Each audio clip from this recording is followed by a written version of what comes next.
Greetings, Wanderer! This is Atlas here, and welcome to The Void. Today we're going to be reacting to one song from the original soundtrack of a video game called Persona 5. This is an actual request by Juan, and he says, react to Persona 5 music. Short and sweet, like it. So, I've never played this game before. Either this one or the previous iterations. I'm guessing Persona 5 is a sequel to the fourth one, I'm guessing.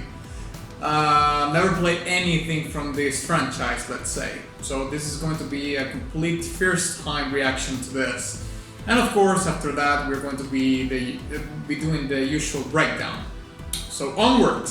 Oh, by the way, the theme is Life Will Change. That's the name of the track, okay? And boom.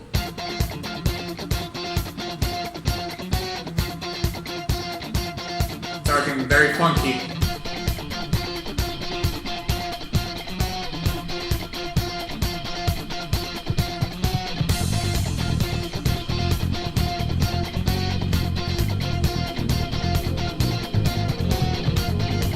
Really cool bass line.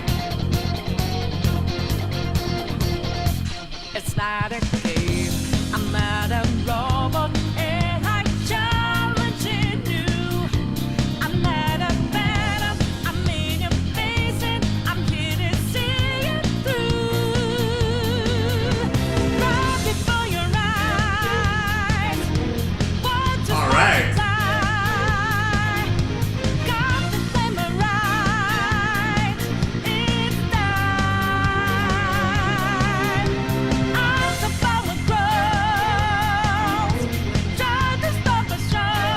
surprising, but very good so far.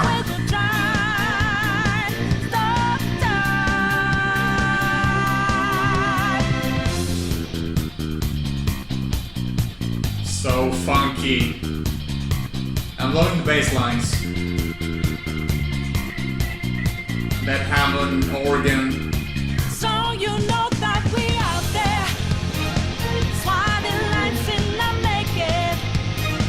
Can't move fast without breaking. Can't hold on our life for change. I'm loving the vocal phrasing. Took the mask off to be free. Falling out in the debris. Now we know that love will change.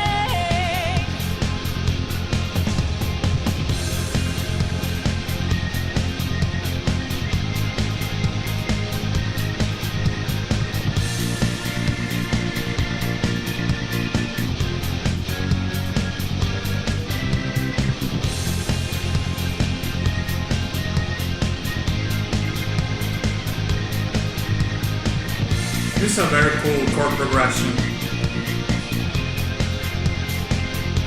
And in a shame, I'm not a big man of your alien not mine. I'm just as real as, I'm just as dangerous as you. So This song has a very interesting mixing of genres. I'm gonna talk about that later.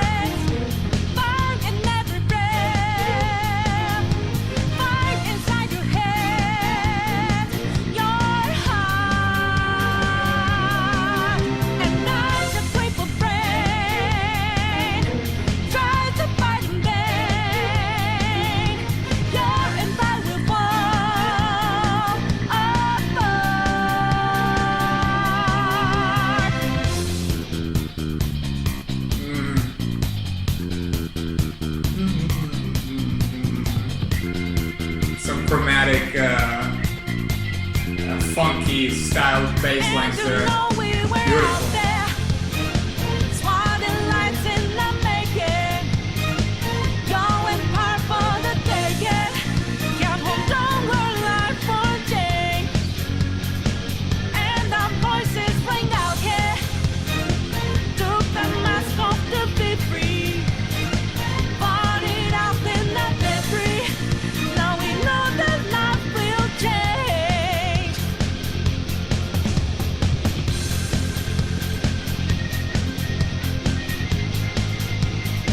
amazing how I'm gonna talk about that later. Otherwise, I'm just going to extend myself too much.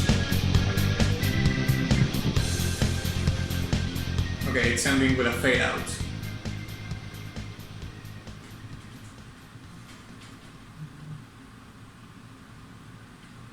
That was it. Sometimes, yeah, there it is.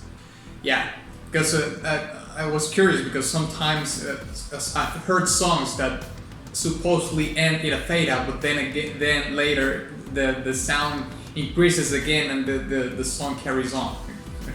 It's very scarce situations in which that happens, but sometimes it happens. So that's why I felt like I had to listen to the song till the very end of it.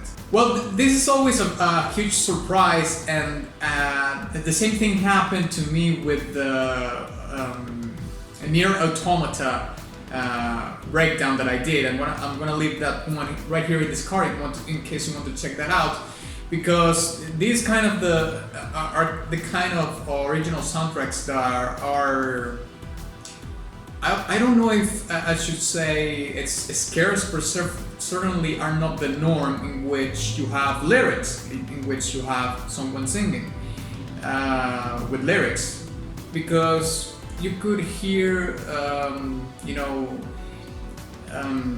vocals but more in an instrumental oriented songs, like in World of Warcraft you would hear people singing, but it's not like the song has lyrics, but in this case, and in the case of Nier Automata, although in Nier Automata there is a very specific thing about the lyrics, you will have to check that out in the video that I leave in the card. In this particular one, the lyrics are in English. So yeah, we're going to be talking very briefly about the lyrics, and then we're going to be talking about the composition and the song structure and so forth. So let's break it down.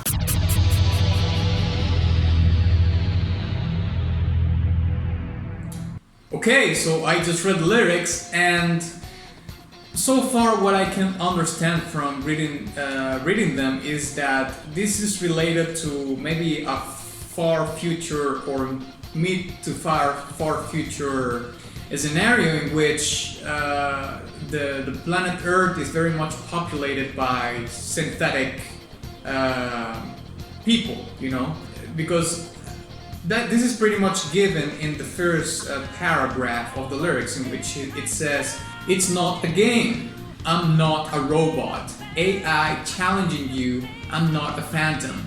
So what this leads me to believe it's that the synthetics are kind of ostracized by humans.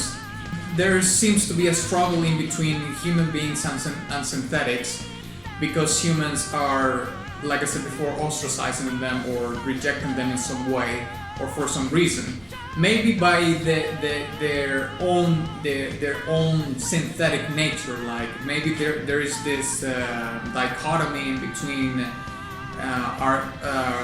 are they living things or not, because they're synthetic and they're not biological and so forth. So when they are saying like I'm not a phantom, it's like I want you to acknowledge that I exist, that I am synthetic, and although I am the consequence of your creation, you created me. It's gotten to a point where we are aware of our existence, and we have seen this premise in movies and so forth. Probably the most the one that I can cite the most are The Matrix and the Bicentennial Man with Robin Williams, especially the later one, because in The Matrix you see it's especially in the end Matrix, you can see kind of the struggle in which synthetics and human beings had that dichotomy, but in the movies it's more of the aftermath of that, in which the world is in ruins and so forth. The human beings are completely almost eradicated, and in the Bicentennial Man, which is this movie with Robin Williams, he plays the role of a robot that carries on through 200 years basically, and gets upgrades and becomes more human, let's say. You know, he starts by being this canvas, or this how should I say, this vessel of metal, you know, and eventually he has upgrades, and now then you see him with the skin, and he can sweat, and he can have sex and so forth, you know, all the things that human beings can do, and you would think that robots can, but eventually he can due to the upgrades. So it gets to a point in which he ages like a human being, he behaves like a human being, he feels like a human being, he does logic as a human being. So you bring all these things forward, and the ending question of the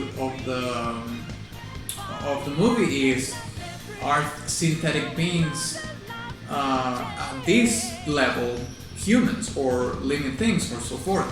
So maybe I have no idea if the video game has to do anything with that, but at the same time, this leads me to believe that it kind of has that feeling, right? Because also later it says, "Ain't it a shame? I'm not a figment of your alien old mind. I'm just as real as." So this contributes a little bit more to that theory that I have, in which, you know, in this world of Persona 5, there's this struggle in between human beings, biological human beings, if you will, and synthetic beings.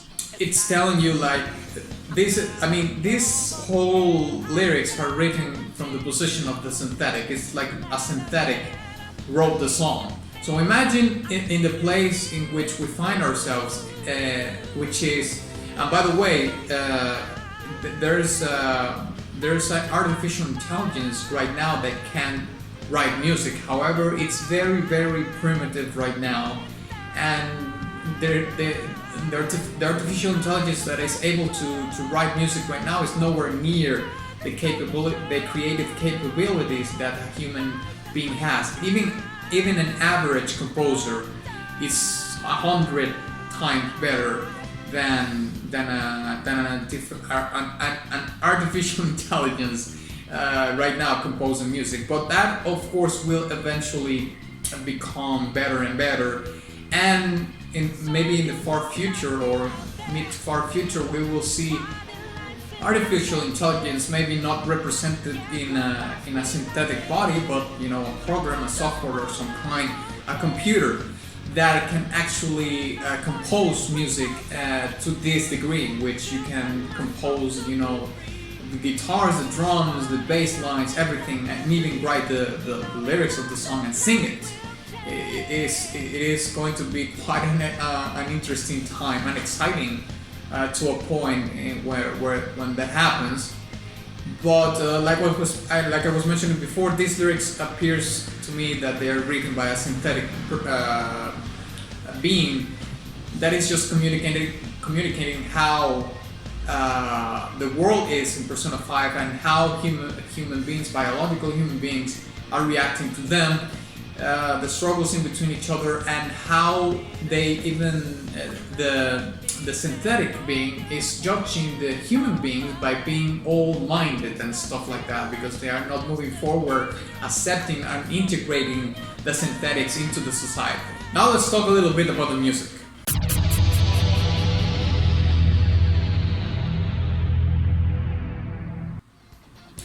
Yes, my favorite part from this particular track is definitely the bass lines. The bass is brilliant, and of course, I was going to tell you something that I wanted to say for this part, is that I talked a little bit briefly about how they're mixing genres in this particular track. You have funk, very funk sections in this track. They also have an underlying texture or a thread of city pop, and that's that is. I mean, even to this day, I would believe, but it got to its peak in the late 80s to throughout the 90s in Japan and South Korea. City pop was incredibly popular, and it's a genre that you would hear prevailing even in anime, original soundtracks and so forth. And this particular track also has that vibe, like it's the introduction or the main theme of an anime or something like that. But at the same time, it's very interesting all these genres that they are mixing, because it also has some alternative rock included into the song. You have the funky introduction with the bass line and the guitars. Then in the verse you have the city pop mix with the funky part, and it's not so odd to find in city pop funk mixed in the whole thing. Maybe not to this degree. I would think that the funk here is more present and more in your face than in a city pop, let's say, average song. But then it transitions into kind of an alternative rock with the distorted guitars and so forth. So they're certainly bringing the rock element to give it an edge of the struggle, because at the beginning with the funk and stuff like that, it sounds more like it doesn't communicate so well or translate so well the struggle that is in the lyrics. But when the distorted guitars enters, and it transitions into the whole alternative rock riff, then you can feel the struggle that is related that is told in this lyrics. And distorted guitars have this, of course, this character and this texture, of course, that is very granular sometimes, or harsh. Well, it depends on the production, of course, but that is dark. That distorted guitars will always have that edge and that feeling, that ooze, that spells maybe chaos or a certain degree of entropy, I would say. Another thing that I liked was the vocal phrasing, and you would hear in this sort of city pop or anime main themes and so forth that the vocals are very dynamic in the way it has very high notes and very low notes, and it's very bombastic and epic sounding, because of course it's an introduction to something that is animes are animated series, of course, so you want something that is very lush and powerful to the ears, so in that regard, of course, you would hear vocals that match that premise. But what I find interesting in this particular track is that doesn't happen as it normally would. But there's a reason for that. I mean, it's because there's this alternative rock, not so much structure, but genre mixed in. And it's endowed also in the way the vocals are performed. So you will hear in alternative rock that the performance is quote unquote more plain, but plain doesn't mean that it's boring or it lacks something. But in alternative rock, it wasn't so much about the vocal prowess, but about communicating something with less. So that's what is happening vocally in this particular track. The alternative rock takes into the vocals, in the vocal performance also, but as a means to lessen the weight of the vocals in the track, so it could have this general 90s to late 80s feeling of city pop mixed with alternative rock, and it does it like flawlessly, like it really does. So, I mean, this song is really good. My congratulations to the songwriters or the composers of this track. I'm gonna give it a golden bat. I think it was really cool. And certainly I'm going to look into the premise of the game a little bit, at least what it is about, to see if I was right or wrong about my dissection of the lyrics. So yeah, thank you very much for watching this video. If you enjoyed it, please give it a like and share it with your friend. Also, please don't forget to visit my Subscribe Star and my Teespring shop, where you can get a very cool t-shirt with a very cool design made by me, Arrow in Corruption. And of course, ex nihilo nihil